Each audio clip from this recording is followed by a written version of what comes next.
وعرضنا إن أنسينو كلمديسة oday dhaqameed aan idhaahdo siyaasi aqoon-yahan sheekh waa maxamed yuusuf tigey gudoomiyihii hore ee gobolka mudug oo iminka u tafaxaytay in uu noqdo oday u heelan dhaqanka iyo barnaamijka horumarinta ee puntland waxaan leenahay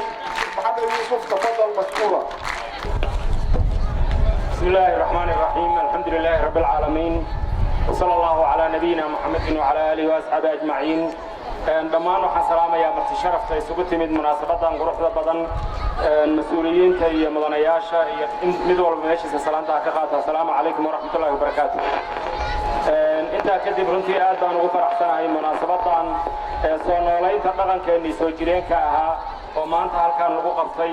مقصنة كي لحد لصوب النجاح ومد walba oo adduunka ku nool jiritaankeeda wuxuu ku xiran yahay dhaqankeeda waxa xaqiiqo ah ummadii dhaqankeedu burburo jiritaankeedu waa burburaya dhaqanka runtii waxa sal u ah luqadda sal u ah waxa sal u ah sidii hadda shalay munaasabadeena aynu ka arkaynay dhaqankeena suuban hooyada sal u ah waa aragteen afka hooyo dhulka hooyo hooyada Soomaaliyeed waa midii wax alla wixii dhaqankeenu ku salaysnaa halkaan farniijarka yaalla iyo qalabka yaalla iyo aqalkan waxa dhan rag waxba kuma laha waxa iskala hooyada Soomaaliyeed baale hooyada Soomaaliyeed warshad bay ahayd hooyada Soomaaliyeed barbaarisana way ahayd oo ninkii Soomaali ah ee geesi ah ee hogaamiye ah ee sharaf leh taariikh leh ee suugaan leh hooyada dhashay oo soo barbaarisay runtii marka hooyada Soomaaliyeed ee dhaqankeeni wuxuu u baahan yahay xurmo badan bay ku lahayd haddii hooyada Soomaaliyeed la taabto ama gabadha Soomaaliyeed la taabto waa la isku rogmi jiray waa lagu dagaalami jiray haddana waxay noqotay waxa weeyaan in iyadii lagu gabaadfalo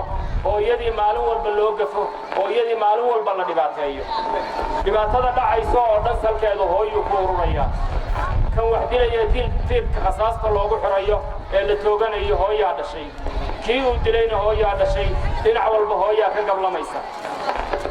كوا قرحنا يا كوا قرحنا يا وحبر مجيدة كمان تود هوي هذا شيء وهوي كم لميا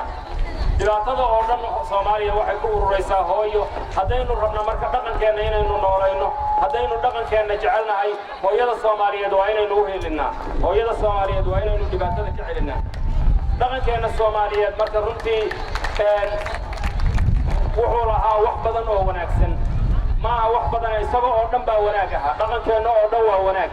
وناجي أينو لهين دقن كنا ها إنه نورينه أيالنا مارمانا ما أنت دقن كنا حجابي إنه كجوجنا ما أنت ومدى عدوك أقول لي لتعيين ناي وطن كتريو عن دولة لهين بين ناي وطن كتريو عن كلا دمين لهين بين ناي وطن كتريو حدوده سواء إلى ريايس لهين بين ناي وطن كتريو بدي سي بدأ عدوك وقباب كبدنا يتهاي أيين ناي وطن كتريو عودي سفرات هاي أو عد كلا لا عيسجين بين ناي وطن كتكيسو عيسن قيمة لهين بين ناي أو عدوك ميل والباي كل مريان أو ميل والبلوجدريه وها حسين مدن إن لو تعسيرينا مدن هو يوينكي مصيبة سوماليا وقدم بيسي سنة هيرر كبدا يسقط بإيمانه بشيء هذا وقدم بيسي سوماليا مال والباقم بدا سوماليا هو يوينكي دي كل عيي أي قدم بيان هو يوينكي برعاية هرجيسة كويي كإلميني سوماليا إلها وركع لها ورمحاو كعويدين يا قبل مي هو يوينكاس يا دبعت ذا وجيسي يا وهنتو ناس مقلية مال ما هدي أينو دقيسنو أو أينو مرغدا لقيسنو ولا شيخ كدبنا إنه يسكيل لونه محيا عن نقني سارنتو أرنتاس وما بعنا مال مللوه أما الله حنو صدقه يوينكاس وحيو بعنتاي دلنتي أي دلين هي تقاله دي بابا ليس قدر صدي وحي سقدر صدي قبيلة يقرمون كصومالي وكلا قمتاي هو ملك لكي منها وكوي دتك وجحجي أرنتاس وحيو بعنتاي إلا يسويديو محاط اللي يردني بيلاده كدغي محاط اللي يردني دلكودي كهياميي waxa ka hayaamiyay qofku markuu gaajoodo xuntu doonta markuu boqodana dawu doonta markii ay baadi ka maqan tahay baadidiisii buu doonta dhalinyarada dalkay ka quusatay mustaqbal la'aan baa ku dhacday dalkoodii bay rajo ka waayeen markii meel walba mid inkaar qaba oo intuu qabsaday mustaqbalkoodii iyo noloshoodii uu baabiyay xogaa ay isku reerihiin oo isku wareejiyay abwaankii gaariya Allah u naxariistay sidoo ku cabiray waxay ahayd deegaan baawur baa ka kordoobiya iyo waxay daawadaan hebel lagu yiri dartiin baa duubka loogu xiray oo la yiraahdo kaba tage marka uu duryaabaa laga daba qufacayaa hadday ciidan qaabtana dirir bay ka xigayaan isla abwaanku wuxuu yidhi isagoo tilmaamaya inaan qabyaalad la isku xigin qiimana aysan lahayn wuxuun baa eheliya dad ninkaan afaqaanay si wax ila arkaayeenna midayso ujeeddo waxaa xusid mudan hooyooyinkii soomaaliyeed ayeeyadii soomaaliyeed ee iyadii carruurteedii oo lix ah inta la dilay dab haddana lagu shiday waa wax adduunka wax ka dhaca aan ahayn waa dadka aan diinta lahayn waxaysan ku dhicin arrintii ka dhacday shabeellada hoose maalmo ka hor waxa weeye tuulada la yidhaha dudumo waxaa xigtay kuwii buulomareer hooyo iyo carruurteedii ciidamada shisheeye ee dalkeenna jooga ay intay waxa weeye qaarna baabuurkii kala soo degeen qaarna ay dhulka baas ku mariyeen qaarna gaarigii dushiisa ay ku mariyeen yaa u hadlaya dawlad ma leeyihiin madax ma leeyihiin dad ma leeyihiin malaha weeye xaqiiqada jidha waxaa sidoo kale xusid mudan ceebka saliin ma ahin raggii akhyaarta ahaa ee dhallinyarada ahaa ee reer gaalkacyood ahaa oo gaalkacyoo dhan ay wada garanaysay oo hoteelkii lagu aaminay oo ay ka shaqaynayeen inta barqacad lagala baxay waxa weeye sida arxandarrada ah ee waxshinnimada ah hilibkoodii loo googooyey oo la dilay oo aan waxba la iska weydiinayn inta imisaa hooyo soomaaliya meel walba la kablaminaya imisaa hooyo soomaaliya meel walba laga oohinaya imisaa hooyo soomaaliya meel walba lagu dhibaataynaya war dhaqankeennii soomaaliyeed arrintaas muxuu ka qabay waxaa xaqiiqaha dhaqankeennii iyo diinteennii intaba sal kuma aysan lahayn dhaqankeenna maxaa sal u ahaa gurtigeed weyn hoos fadhida ayaa sal u ahaa oo garta korfaynaysa sugaantii soomaaliyeed waxaa ka mid ahaa arday joogtay iskuulka odayaal talinaya ilaahay ina siiyey isagaa ku abaale ardaydan waxaan ugu hambalyaynayaa munaasabadan qiimaha badan ee dhaqankeennii soo noolayntiisiia abaabulay ee ilaa iyo muddada fara badan soo waday gaar ahaan ardayda lagu magacaabay layidhi fasalka saddexaad ee dugsiga sare weeye waxaan leenahay ilaahay haydin barakeeyo laakiin soomaaliya inaynu isweydiinno meelaynu joognaba maxaynu dhaqankeennii uga tagnay maxaynu dadnimadeennii u dilnay maxaynu sharafteenii u dilnay maxaynu karaamadeennii u dilnay inaynu dib isu weydiinno waxaa dawladeennu ku jidhaa waxaa sharafteennu ku jiraa waxaa cisigeennu ku jiraa dhaqankeenni inaynu u noqonno dhaqankeennu diin buu ku salaysnaa dhaqan islaam buu ahaa birimagay buu lahaa dhaqankeennu dhammaantiis gobonnimuu ahaa dhammaantiis wanaag buu ahaa dhammaantiis isla noolaashuu ahaa dhammaantiis waxsitar buu ahaa qofka soomaaliga ah dhallinyarada markuu guursanayo waad arki jidheena kaaluu lahaa dhaqanka reer walba waxaa weeye intuu tago ayaa neef la soo siin jiray aqalkan faraha badan oo shalay laynoo sharaxayay dhigtii iyo loolkii iyo waxa raarkii iyo derintii iyo aloolkii intaas waxa weeye iyo udubkii reer walba waxbuu siin jiray waxa weeye reerku halkaasuu dhismi jiray isagoo loo xooleeyey oo xoola haysta xoologooyuu lahaa xaaja qaadashuu lahaa garnaqsi buu lahaa cadaalad buu lahaa waxa kaaluu lahaa waxaasoo dhan oo wanaagsan oo dhaqankeennu lahaa waxa weeye maanta waa aynu ka tagnay dhaqankii aynu noolayno dhaqankeenniina aynu ku noqonno waxaan rajaynayaa ummadaha adduunka ku nool haddii la qiimeeyo ummaddii ugu dhaqanka fiicnaan jidhay ayaynu ahayn maantana dadka adduunka ugu qiimaha liita waxayna ka dhigay waa markaynu dhaqankeennii ka tagnay waxaan ku soo gunaanadayaa dalkeenna adduunka ma jiro dal dad kale ku tiirsan ama dawlado kale dal walba isagaa isku tiirsan dadkiisaa dhisa dadkiisaa horumariya dal ma jiro adduunka waxa weye amnigiisa uu ku dhisan yahay shisheeye uu ku dhisan yahay oo ciidamo shisheeye ay ilaaliyaan waa ognahay soomaaliya inta ugu xun oo ugu amniga daran oo ugu dhimashada badan oo ugu dulmiga badan waa inta ciidamada shisheeye ay joogaan inta aan ciidamada shisheeye jooginna waa inta ugu nabad badan maanta magaalada baran intaa isuguma nimaadneen sharaftaa iyo wanaaggaanna dhaqankeenna uguma dabaaldegneen hadday ciidan shisheeye nala joogaan waa ayna qarxin lahaayeen waa ayna dili lahaayeen waa ayna dhibaatayn lahaayeen waxaan ku gunaanadayaa waddanka la yidhaahdo burundi madaxweynahoodu wuxuu issharaxay markii shanaad markii la yidhi issharaxi maysidna midowga afrika siday go'aanka soomaaliya ugu gaareen ayay waxay go'aan ugu gaareen in ciidama la geeyo dalkayga xorriyaddiisii dib looga celin mayo buu yidhi ciidan shisheeyana la keeni mayo anaa dalkayga ku filan anaana ilaashanaya 4,000 oo askari baa dalkeenna ka jooga madaxdeennu ma damiir bay leeyihiin ma dadni bay leeyihiin ma diin bay leeyihiin hadalkiisii bay wax ku qaadan waayeen gabar soomaaliya oo ugandhaysa ayaa inoo hiilisay dadku waa ka qayliyeen laakiin gabadhaas anigu waxaanu islaamka allah ku hanuuniyo way inoo hiilisay nin janan oo soomaaliya waxay tidhi istaag waa ku baarayaae weliba gacantaan kula gelayaa oo meel walba waa ku baarayaa ma waadan i arkay buu yidhi darajada aan labisnahay inaan janan soomaaliya ahay haddaad janan tahay mee dalkaagii bay tiri mee ciidankaagii bay tiri maxaa aniga soomaaliya ay keenay bay tiri qof walba u ogsoonow gabadhaas way inoo hiilisay dalkeenna meesha uu yaal aynu ka qaadno aynu dawladnimadeennii iyo sharafteenii iyo karaamadeennii soo ceshanno dhaqankeennii suubanaa iyo dadnimadeennii iyo soomaalidii aynu u noqonno aynu ahaan jirnay soomaaliya waxay dalkii ugu horreeyey ee afrika diyaarada lagu weeraro isticmaalka diiday dalalka adduunka joogana xorriyaddooda u dagaalami jiray marka dhaqankaas suuban iyo sharaftaasaynu lahayn sharafteenni aynu dib u ceshanno waa idinku dheereeyaa filaya wasalaamu calaykum waraxmatullaahi wabarakaatu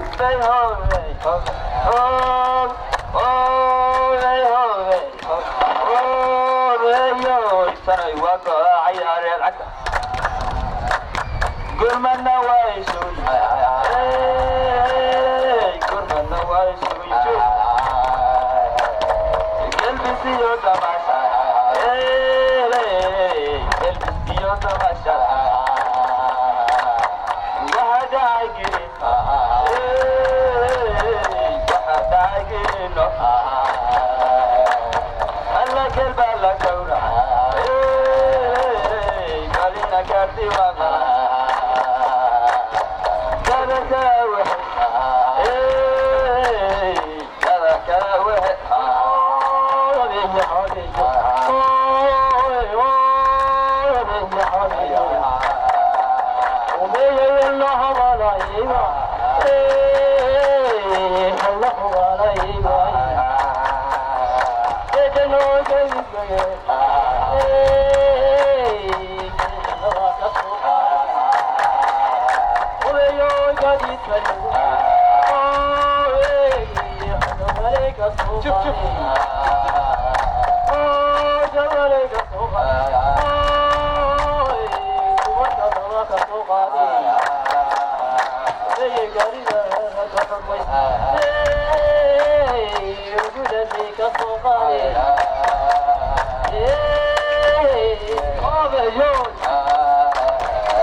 qarashkiisa dhammaanba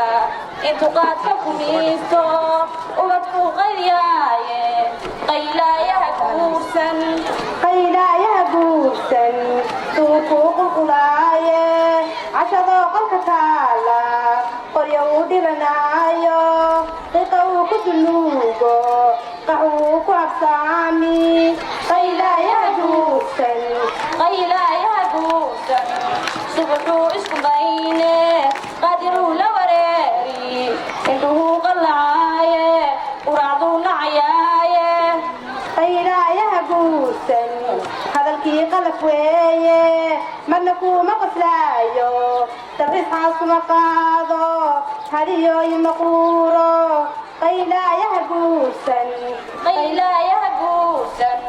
وحركو قبنايو تعال قيمة مسيو قفنا ما هشوضا قم ما كتمادا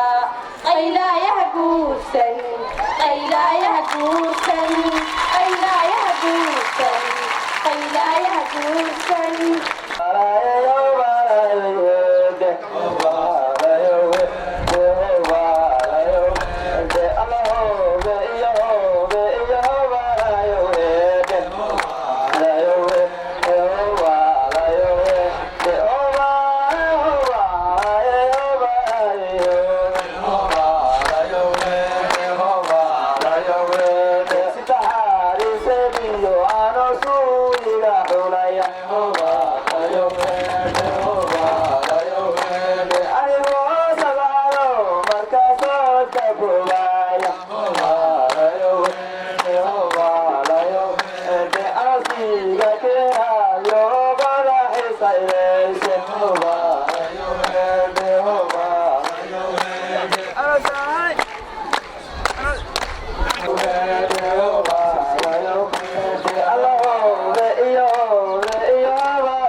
Adogine,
عافي ما ضورك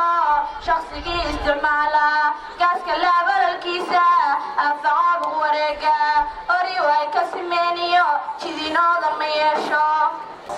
islaantu ku adeegto dhammaano hawlaldayga lugjeeni adaryahay ku tumeeno udgoonbay ku ridaayo bariis aad u macaano qarooray ku aslayso sixin ayaan ku siiso hadday eeba ku taallo qofka soo ag fadhiiste aanu eegin korkiisa asalkeedana gedey arkunkeed jaridiisa odayaalka qoreeno shaqsigii isticmaale gaaska laabololkiisa afacaabuq wareega oryuhu ay ka simeeniyo jidiin awdal ma yeeshee aagaan caana lulinka loo adeegsado weeyo afku waa lingaxmaayo ruku waa in daloolo laga eego cagaarko bal inay baxday haantu jeedkaysida weeyo ababkiisana gaaro hooyo ay unugeeda gadargeeda ka yeeshay ama caw idinkeeda burcadoogada nuursha xanta aadu macaaniyo sixinaad udgoombaan iyadaan ka helaayo shaqsigii isticmaala dadka laabalolkiisa afaabuq wareega oryaho ay ka simaaniyo sidinooda ma yeesho midani qarka dhowrka la saaro odayga reerka dambaabi ubadku ugu dhaansho si islaani qalaysiyo orgi baa laga saaro noolayaashaasiiba ma yimaada agtiise isho aan arkaynin ma yimaada agtiise anoon la asqaysan markaan eerinka laacay intii aan istareexay ma ilaabi karaaye shaqsigii isticmaala gaaska laabololkiisa afcaabug wareega oryuhu ay ka simeeniyo jidiin oodan ma yeesho salli aadmigu seexdo aroortii aad ka dul toosto oo bohowka xanuuniyo adin makaar ma jiraano kolkii aad odoyowdana xataa ma jiraan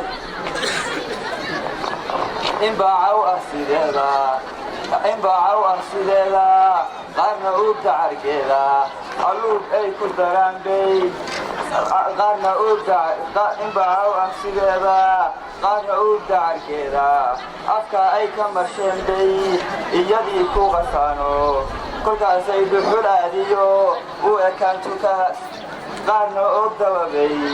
inta ay in ahshaawi alluub ay ku daraano u dayaan laba saaco markay diig asalkiisiyo u ekaato casaanbay saddexay isu keentay ka dhigtaa unugiyo u dhammaynin ayaamo beri aan ku aroosay intii aan isdareexay ma ilaawi karaayo